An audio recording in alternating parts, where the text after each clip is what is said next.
so much. What an honour.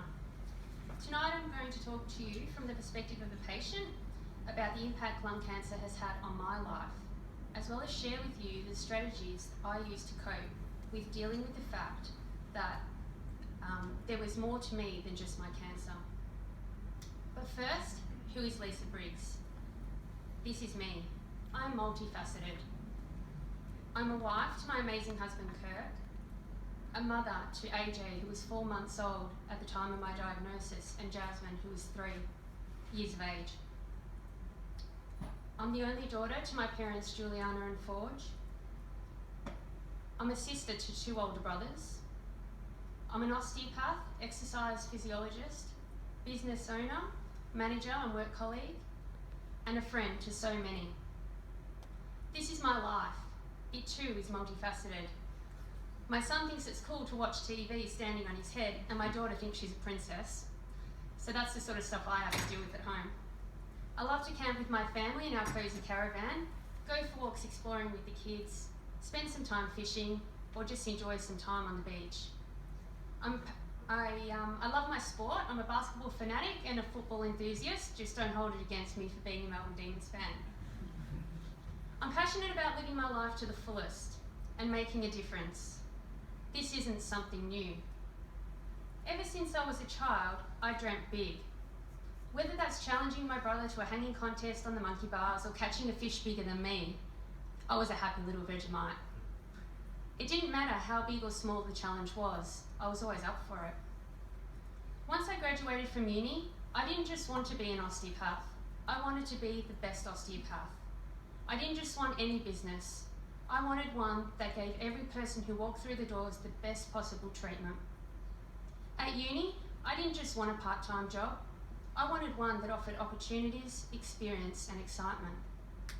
It's fair to say that I'm a passionate, motivated, and excitable person who thrives on opportunities and loves to dream about my future. So what changed? On the 28th of November 2014, I was diagnosed with incurable stage 4 lung cancer. At the time, the cancer didn't just invade my organs, it invaded my whole life and disconnected me from the person I was. My identity changed, and the future I had so vividly mapped out was slipping away. Pictures of me with my loved ones soon turned into a picture of my lungs on a CT scan, a piece of my tissue under a microscope, a vial of my blood, a name on a list for a surgical procedure, a picture of me on a PET scan, and whether I liked it or not, I also became a lung cancer statistic. I became a number which identified me in a clinical trial, and at times the hospital became my home. In an instance, the passionate, energetic dreamer who I was disappeared and was superseded by my lung cancer diagnosis. During this time, I stopped being a mum caring for my children and a wife to my husband. I stopped all communication with my sports medicine business, but most of all, I stopped living my life and dreaming about my future. At the time, being told I had incurable lung cancer was like facing a death sentence. It was a big ask to get through each day, let alone pick myself up and just get back on with life. And whilst the scans and tests saved my life and needed some serious attention at the time, what about the rest of me? My newfound lung cancer tag is not who I am and should not define me, but it was something I had to fight with mentally, emotionally, and physically in order to get the true version of myself back. One of the first people to help me do this was my close friend and Olympic aerial skiing champion, Lydia Lucilla, who came to visit me while I was in hospital. As she walked through the door, I broke down in tears. I was speechless, and so was she. Then my mind began racing a million miles an hour, and I said to her, "Lyd, I don't know who you know, but I need help and I need it fast." It was then that she recommended I work with a guy she called her secret weapon, Jeffrey Hodges. She told me she thought he could help, but first, I needed to stop the tears and the negativity, as there was one thing she was certain of. I wasn't ready to die. So once I had calmed down, she made me realise self-defeat was already infiltrating my mind, and I had the power to change it if I wanted to. After connecting me with Jeff, I went on to work with him for 6 months, where I was able to recondition my mind and release the limiting beliefs that were disempowering me. He helped me to recognise my thoughts and gave me the necessary tools to maintain a positive mindset. In essence, he helped me to develop the mental and emotional strength required to survive. On many occasions, he reminded me that I am in fact the driver of my own emotions and that I could choose at any time how I feel. That our energy follows our thoughts. He was 100% right.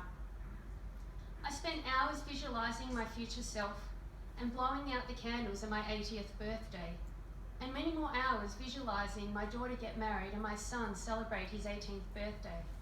All things I was certain I would not live to see. I deeply visualised my body healing and regaining weight, strength and endurance. Knowing that an imagined or visualised experience uses the same neurological pathway in our brain as a real life experience unlocked an uncharted territory and unleashed my potential within. My powerful mind allowed me to make plans for tomorrow and dream again. Within weeks, I had already started to feel more like my old self again. My mood picked up and I reignited that euphoric feeling of dreaming about my future. Within months, my self-doubt had vanished and I felt more in control of my life again. One story which truly inspired me during this time was the story of an Austrian neurologist and psychiatrist, Viktor Frankl, who through being an inmate with the Nazi concentration camp in World War II, was able through his experiences to determine why 1 in 21 prisoners would live rather than succumb to the inevitable death associated with these camps. After studying and paying attention to this, and then talking with those who had survived, he realised that they had all in fact developed a reason for their suffering and pain. Most of them were able to articulate to him that if they could just hang in there long enough, that their pain and suffering was worth the message that he was able to return back to his children with, in hope that it would never happen again. He felt they had a will to live that was much more pleasurable than their will to die. For me, this struck a chord in my heart. It was already extremely clear what my will to live was, and all the mental training reinforced that. I too want my children to use my experiences to their advantage, in hope that they grow up knowing that they can do anything that they choose to with a strong and powerful mind. So whilst my new path that I took looked and felt a little different, it still ended up with the same goal in mind. Creating that new person of myself in the future was not about changing who I was, but rather taking a step closer to becoming the ideal person I would like to be. An image of a more complete being who is strong, healthy and cancer-free, with a tenacious will to live and a solid commitment to life and love. It was about re-identifying with who I am and nurturing myself and my soul by finding a better balance between my body, mind and spirit. As a result of the work I had done with Jeff and the benefits I felt I received, we decided to write a book together. Not only did it give me an opportunity to heal emotionally, but it offered others the tools required to develop the greater mental strength that they needed.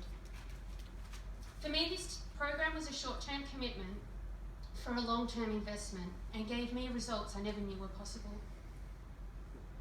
Finding support proved harder than I first thought, but with perseverance I was able to find a newly established support group in Melbourne for lung cancer, which is in fact the only one in Victoria, the Love and Light Lung Cancer Support Group.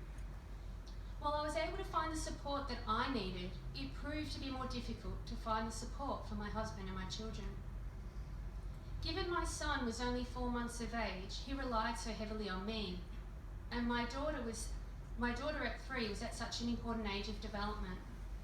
But our family had become severely strained by this disease. Our home life was manic, maybe not necessarily by this picture, exhausting and unsettling.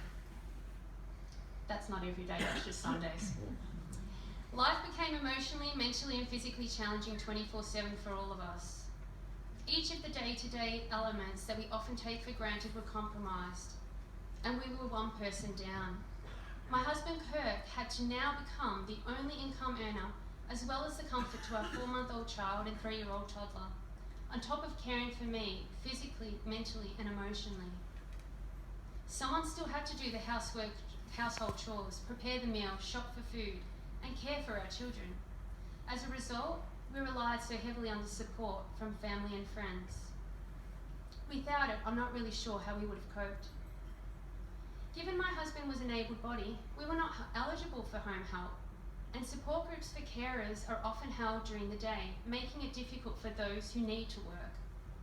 It really makes me wonder about those who don't have the same support networks as what we did around them. Given my background as an osteopath and exercise physiologist, health and well-being has always been a top priority of mine. So when I became unwell, I did my own research into the allied health professionals who are specialists in cancer care. And with a referral from my GP, I was able to utilise their services via the Medicare system under a chronic disease management plan. This has allowed me to take a more holistic approach and get the most out of my body. Unfortunately though, this isn't something many other cancer patients know about. Sorry for talking about this at Peter Mac, but I am at the Austin Hospital, so I can only talk from my experience. But being at the Olivia Newton-John Wellness Centre, I'm fortunate that courses and opportunities are offered to patients regularly who are interested in extending their care to embrace health and well-being. There are an array of opportunities for patients to access, which in many ways has bridged the gap that exists between being your own advocate and being guided by the hospital system.